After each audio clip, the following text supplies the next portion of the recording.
जम्मू कश्मीर के कुलगाम के रेडवानी इलाके में आतंकवादियों और सुरक्षा बलों के बीच मुठभेड़ शुरू हो गई है। पुलिस और सुरक्षा बल मौके पर है। सुरक्षा बलों ने 2-3 आतंकियों को घेरा है। 24 घंटे में आतंकियों के खिलाफ ये सेना का तीसरा बड़ा ऑपरेशन है। सरकार और नए आईटी मिनिस्टर अश्विनी वैष्णव ने मंत्रालय संभालते ही सबसे पहले ट्विटर को चेतावनी दी है। उन्होंने कहा कि देश का कानून सबसे ऊपर है और ट्विटर को इसे लागू करना ही होगा। नए आईटी मिनिस्टर अश्विनी वैष्णव ने अपना मंत्रालय गुरुवार को संभाल लिया है और उन्होंने सबसे पहले ट्विटर को चेतावनी दी है।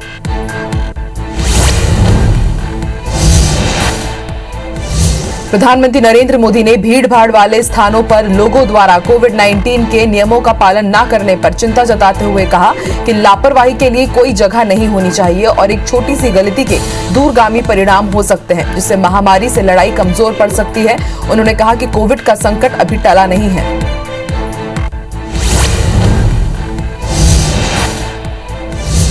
25 करोड़ की आबादी वाले उत्तर प्रदेश में जनसंख्या स्थिरीकरण की जरूरतों को देखते हुए राज्य सरकार नई जनसंख्या नीति घोषित करने वाली है। ये नीति वर्ष साल 2021 से 30 की अवधि के लिए प्रस्तावित है।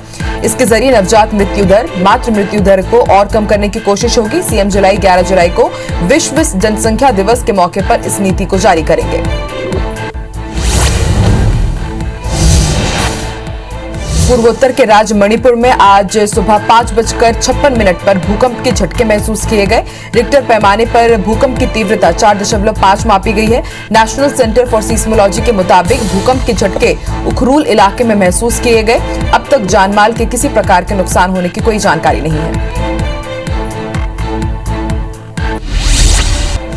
जम्मू कश्मीर के कुलगाम के रेडवानी इलाके में आतंकवादियों और सुरक्षा बलों के बीच मुठभेड़ शुरू हो गई है। पुलिस और सुरक्षा बल मौके पर मौजूद है। सुरक्षा बलों ने 2-3 आतंकियों को घेरा है। 24 घंटे में आतंकियों के खिलाफ ये सेना का तीसरा बड़ा ऑपरेशन है।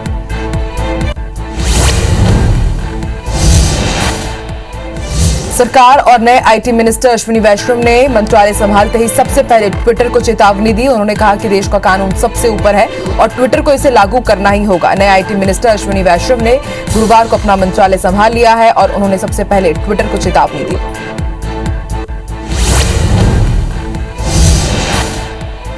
प्रधानमंत्री नरेंद्र मोदी ने भीड़ भाड़ वाले स्थानों पर लोगों द्वारा कोविड-19 के नियमों का पालन न करने पर चिंता जताते हुए कहा है कि लापरवाही के लिए कोई जगह नहीं होनी चाहिए और एक छोटी सी गलती के दूरगामी परिणाम हो सकते हैं, जिससे महामारी में लड़ाई कमजोर पड़ सकती है। उन्होंने कहा कोविड का संकट अभी टला नहीं है।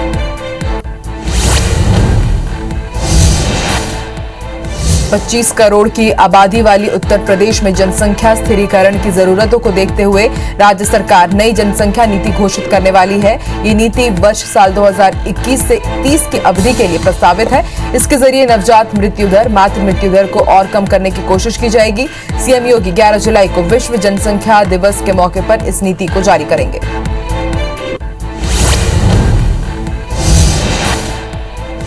मणिपुर में आज सुबह 5:56 पर भूकंप के झटके महसूस किए गए हैं। रिक्टर पैमाने पर भूकंप की तीव्रता 4.5 मापी गई है। नेशनल सेंटर फॉर सीस्मोलॉजी के मुताबिक भूकंप के झटके उखरूल इलाके में महसूस किए गए। अब तक जान माल के किसी प्रकार के नुकसान होने की कोई जानकारी नहीं मिली है। जम्मू कश्मीर के कुलगाम के रेडवानी इलाके में आतंकवादियों और सुरक्षा बलों के बीच मुठभेड़ शुरू हो गई है। पुलिस और सुरक्षा बल मौके पर मौजूद है। सुरक्षा बलों ने 2-3 आतंकियों को घेरा है। 24 घंटे में आतंकियों के खिलाफ ये सेना का तीसरा बड़ा ऑपरेशन है। नए आईटी मिनिस्टर अश्विनी वैष्णव ने मंत्रालय संभालते ही सबसे पहले ट्विटर को चेतावनी दी। उन्होंने कहा कि देश का कानून सबसे ऊपर है और ट्विटर को इसे लागू करना ही होगा। नए आईटी मिनिस्टर अश्विनी वैष्णव ने अपना मंत्रालय गुरुवार को संभाल लिया और उन्होंने सबसे पहले ट्विटर को चेतावनी दी है। प्रधानमंत्री नरेंद्र मोदी ने भीड़ भाड़ वाले स्थानों पर लोगों द्वारा कोविड-19 के नियमों का पालन न करने पर चिंता जताई है और कहा है कि लापरवाही के लिए कोई जगह नहीं होनी चाहिए और एक छोटी सी गलती के दूरगामी परिणाम हो सकते हैं, जिससे महामारी से जो लड़ाई चल रही है वो कमजोर पड़ सकती है। उन्होंने कहा कि कोविड का संकट अभी टला नहीं है। 25 करोड़ की आबादी वाले उत्तर प्रदेश में जनसंख्या स्थिरीकरण की जरूरतों को देखते हुए राज्य सरकार नई जनसंख्या नीति घोषित करने वाली है। ये नीति साल 2021-30 की अवधि के लिए प्रस्तावित है। इसके जरिए नवजात मृत्यु दर, मातृ मृत्यु दर को और कम करने की कोशिश की जाएगी। सीएम योगी 11 जुलाई को विश्व जनसंख्या दिवस के मौके पर इस नीति को जारी करेंगे। मणिपुर में आज सुबह 5:56 पर भूकंप के झटके महसूस किए गए हैं। रिक्टर पैमाने पर भूकंप की तीव्रता 4.5 मापी गई है। नेशनल सेंटर फॉर सीस्मोलॉजी के मुताबिक भूकंप के झटके उखरूल इलाके में महसूस किए गए हैं। अब तक जान माल के किसी प्रकार के नुकसान होने की कोई जानकारी नहीं है। दिल्ली में प्रधानमंत्री नरेंद्र मोदी ने देश में ऑक्सीजन की वृद्धि और उपलब्धता की समीक्षा करने के लिए एक उच्च स्तरीय बैठक की। बैठक में पीएम मोदी ने ऑक्सीजन की आपूर्ति को लेकर तैयारियों का जायजा लिया। साथ ही अधिकारियों को अलर्ट रहने को कहा गया है।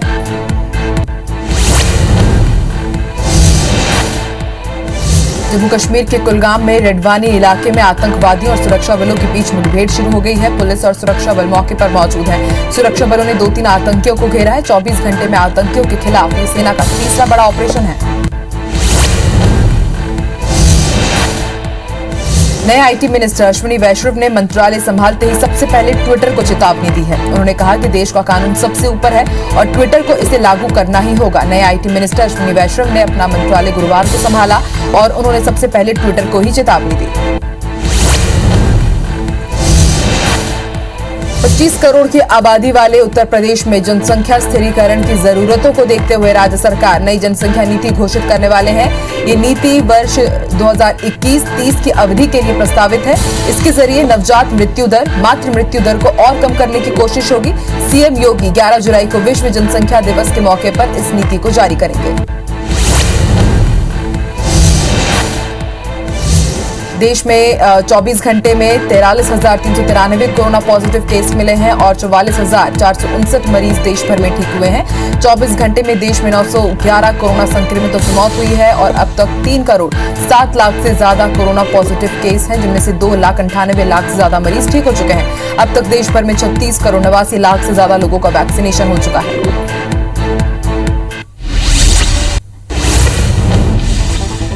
सीएम शिवराज सिंह चौहान आज भोपाल में राज्य स्तरीय सिचुएशन रूम का लोकार्पण करेंगे। सीएम वल्लभ भवन मंत्रालय एनेक्सी 2 में बने सिचुएशन रूम का दोपहर 3 बजे लोकार्पण करेंगे। बता दें कि सीएम शिवराज ने कल मंदसौर में RT-PCR लैब का लोकार्पण किया था। सीएम शिवराज सिंह चौहान आज मंत्रालय में केंद्रीय खनिज मंत्री के साथ चर्चा करेंगे। दोपहर 12:30 बजे खनिज विभाग के मुद्दों पर चर्चा होगी। इसके बाद सीएम शाम 4:45 बजे दीनदयाल अंत्योदय कार्यक्रम पर बैठक लेंगे और शाम 6:30 बजे सीएम हाउस में बुधनी के विकास पर बैठक होगी। पूर्व सीएम कमलनाथ ने भोपाल में राज्यपाल से मुलाकात कर अनुसूचित जाति और जनजाति वर्ग के मुद्दों पर चर्चा की। राज्यपाल से मुलाकात के बाद कमलनाथ ने कहा कि प्रदेश में अनुसूचित जाति और जनजाति वर्ग आज असुरक्षित है। SC/ST वर्ग के साथ इतनी घटनाएं देश में कहीं नहीं हुई। राज्यपाल की प्राथमिकता रहे कि वो इस वर्ग को सुरक्षित करें। सीएम भूपेश बघेल के कार्यक्रम में बदलाव हुआ है। सीएम दोपहर 1 बजे दिल्ली के लिए रवाना होंगे। इससे पहले वो 8 बजे रवाना होने वाले थे। दोपहर 3:15 बजे मोहाली के लिए रवाना होंगे और मोहाली से 4:15 बजे हिमाचल के लिए रवाना होंगे और 5:30 बजे शिमला पहुंचकर वीरभद्र को वो श्रद्धांजलि देंगे। सीनियर IPS GP सिंह के खिलाफ राजद्रोह का केस दर्ज कर लिया गया है। GP सिंह पर सरकार के खिलाफ साजिश रचने का आरोप है। छापे के दौरान मिली चिट्ठियों को पुलिस ने षड्यंत्र मारा है। बता दें कि ACB और EOW के छापे में चिट्ठियां मिली थी। ACB की लिखित शिकायत पर कोतवाली पुलिस ने केस दर्ज किया है। कोरोना काल के चलते मध्य प्रदेश बोर्ड ने साल 2021-22 के शैक्षणिक सत्र की प्रवेश नीति जारी कर दी है। बोर्ड से संबद्ध स्कूल में 31 जुलाई तक एडमिशन होंगे। बिना लेट फीस 30 सितंबर तक ऑनलाइन 9वीं और 12वीं तक परीक्षा फॉर्म भरे जाएंगे, लेकिन इससे ज्यादा देरी होने पर ज्यादा शुल्क जमा करना होगा। मध्य प्रदेश में निजी स्कूल संचालकों ने ऑनलाइन पढ़ाई बंद करने का ऐलान कर दिया है। बता दें कि सरकार ने कोरोना काल में फीस वसूली नहीं करने का आदेश दिया है, जिसके विरोध में निजी स्कूल संचालकों ने 12 जुलाई से ऑनलाइन पढ़ाई बंद करने का ऐलान किया है। वहीं स्कूल संचालकों ने 8 सूत्रीय मांग भी रखी है। ग्वालियर में कोरोना की तीसरी लहर से निपटने के लिए 53 नर्सिंग कॉलेज के संचालक अपना अस्पताल बेड और नर्सिंग स्टाफ को देने के लिए राजी हो गए हैं। ये नर्सिंग कॉलेज जिला प्रशासन को कुल 2170 बेड उपलब्ध कराएंगे। इसकी लिस्ट भी बाकायदा अपर कलेक्टर को सौंप दी गई है। 5 कॉलेज ऐसे हैं जो 100 बेड उपलब्ध करा रहे हैं। भोपाल में लोकायुक्त पुलिस ने रोजगार सहायिका नीतू भार्गव और उसके शिक्षक पति विनय भार्गव को 20,000 रुपए की रिश्वत लेते रंगे हाथों पकड़ा है।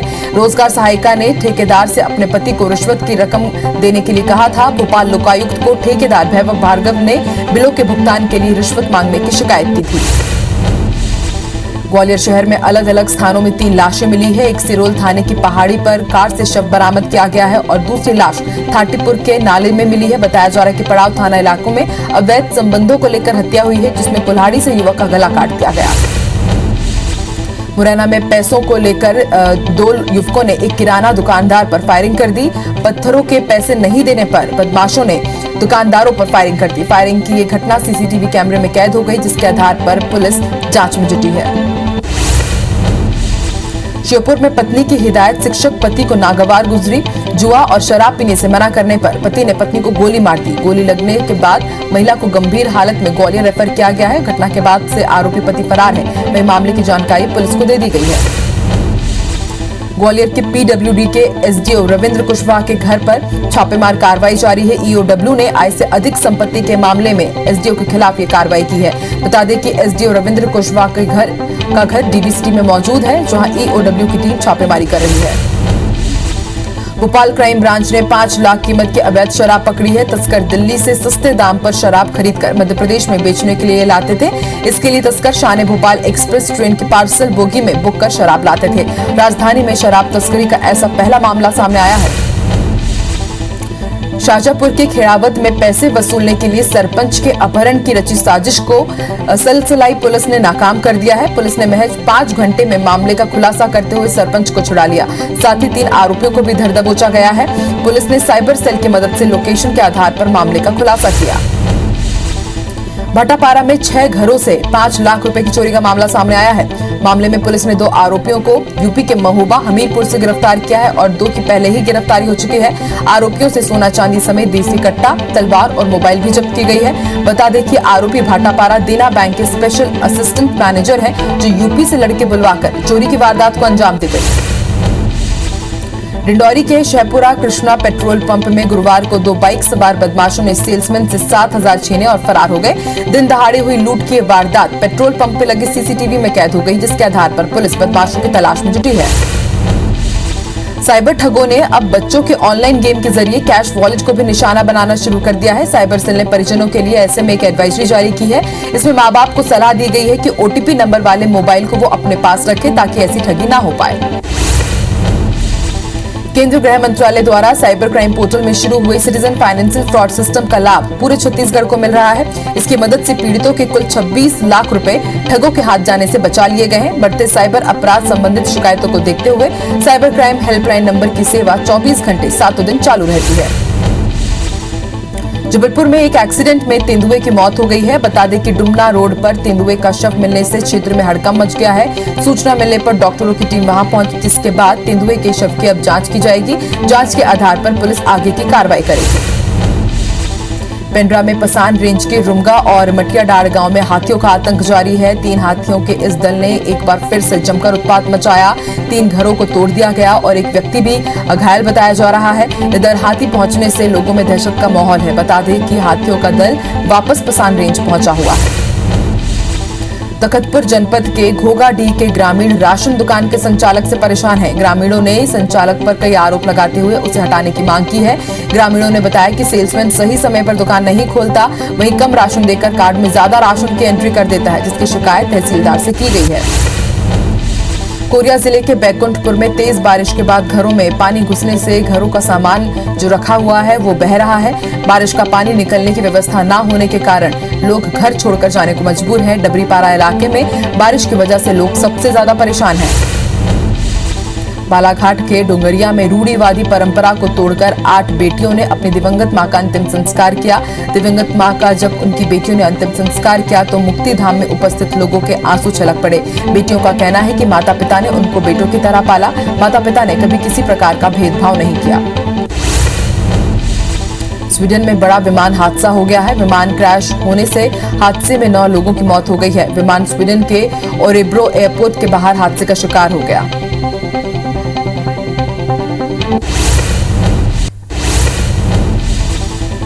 प्रधानमंत्री नरेंद्र मोदी 13 जुलाई को टोक्यो ओलंपिक में जाने वाले भारतीय खिलाड़ियों से संवाद करेंगे। पीएम मोदी शाम 5 बजे टोक्यो जाने वाले एथलीटों के साथ बातचीत करेंगे और उनका हौसला बढ़ाएंगे। प्रधानमंत्री नरेंद्र मोदी ने भीड़-भाड़ वाले स्थानों पर लोगों द्वारा कोविड-19 के नियमों का पालन न करने पर चिंता जताते हुए कहा है कि लापरवाही के लिए कोई जगह नहीं होनी चाहिए। एक छोटी सी गलती के दूरगामी परिणाम हो सकते हैं, जिससे महामारी से लड़ाई कमजोर पड़ सकती है। उन्होंने कहा, कोविड का संकट अभी टला नहीं है।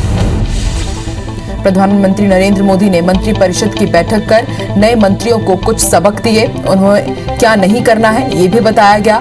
मोदी ने कहा कि नए मंत्री बेवजह बयानबाजी ना करें, सभी सुबह 9:30 बजे ऑफिस पहुंच जाएं और संसद में भी पूरी तैयारी के साथ आए। साथ ही कहा कि आपका काम चमकना नहीं है, ना कि आपका चेहरा। सरकार और नए आईटी मिनिस्टर अश्विनी वैष्णव ने मंत्रालय संभालते ही सबसे पहले ट्विटर को चेतावनी दी है। उन्होंने कहा कि देश का कानून सबसे ऊपर है और ट्विटर को इसे लागू करना ही होगा। नए आईटी मिनिस्टर अश्विनी वैष्णव ने अपना मंत्रालय गुरुवार को संभाला और उन्होंने सबसे पहले ट्विटर को चेतावनी दी। 25 करोड़ की आबादी वाले उत्तर प्रदेश में जनसंख्या स्थिरीकरण की जरूरतों को देखते हुए राज्य सरकार नई जनसंख्या नीति घोषित करने वाली है। ये नीति वर्ष साल 2021 से 30 की अवधि के लिए प्रस्तावित है। इसके जरिए नवजात मृत्यु दर, मातृ मृत्यु दर को कम करने की कोशिश की जाएगी। सीएम योगी 11 जुलाई को विश्व जनसंख्या दिवस के मौके पर इस नीति को जारी करेंगे। नए पेट्रोलियम मंत्री के तौर पर हरदीप सिंह पुरी के पदभार संभालने के बाद आज पेट्रोल और डीजल की कीमतों में कोई फेरबदल नहीं हुआ है। इस तरह ईंधन की कीमत स्थिर रहने के बाद दिल्ली में पेट्रोल 100 रुपए 56 पैसे प्रति लीटर और डीजल 89 रुपए 65 पैसे प्रति लीटर बिक रहा है। आरबीआई ने बैंकों को नया निर्देश जारी किया है। ब्रिटेन के फाइनेंशियल कंडक्ट अथॉरिटी की तरफ से लिए गए एक फैसले के आधार पर वित्तीय अनुबंधों को लेकर बदलाव किए गए हैं। इसके तहत LBOR यानी कि लंदन इंटरबैंक ऑफरेड रेट की जगह दूसरे विकल्पों के प्रयोग की सलाह दी गई है। आरबीआई ने निर्देश जारी कर कहा कि बैंक अन्य वैकल्पिक संदर्भ जैसे ARR और MIFOR का इस्तेमाल कर सकते हैं।